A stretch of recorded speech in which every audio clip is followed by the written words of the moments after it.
We're talking about a tiny device about the size of a nickel that's added to a gun to rapidly increase its rate of fire with one pull of the trigger. The way she described it was like, "Black," and done. The rapid fire, "Black." Rapid gunfire, ringing out and unloading dozens of dangerous rounds on city streets. Well, the biggest thing on them is just how dangerous they are and how inaccurate they are and the amount of damage they can do. This house has been shot up. There's one round right there.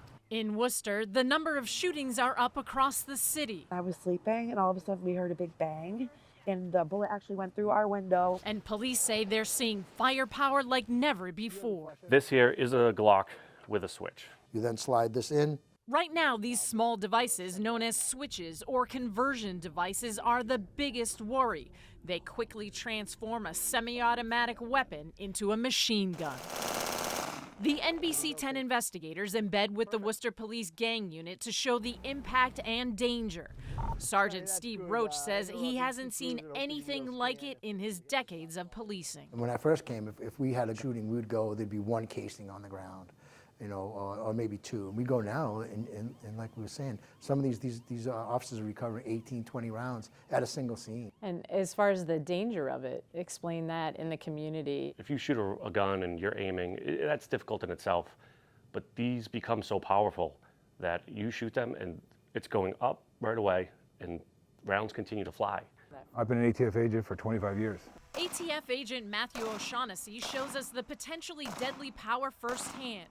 He shoots his semi-automatic Glock and hits dead center. Then, with the conversion switch added, multiple rounds are unleashed in one blast. You can see the danger right here. With that conversion device, that gun can shoot 1,200 rounds a minute. That's 20 bullets a second. As you can tell by my first round, the semi-automatic had much more control. This one here, that's one trigger pull, and you can see the display of rounds. It's much different.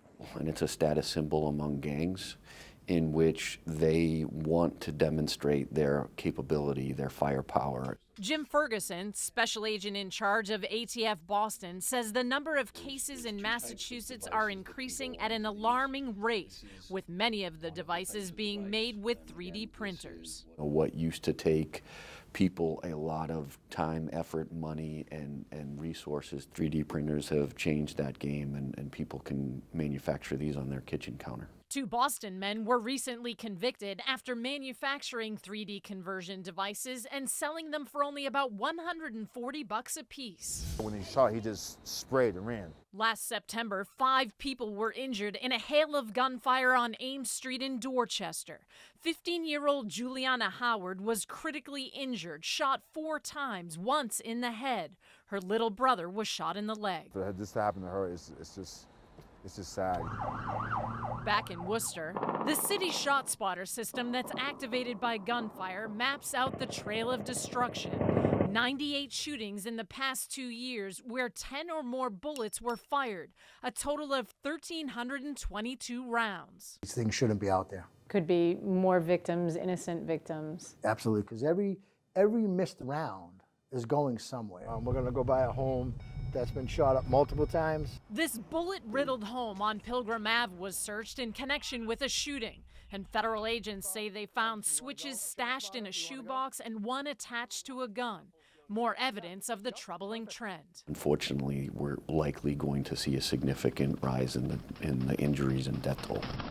People have been federally charged with possession of a machine gun in some of these cases, but at the state level, the switch has to be attached to the gun to be criminally charged. The Senate's gun bill would ban these devices in Massachusetts. Kathy Curran, NBC 10 Investigators.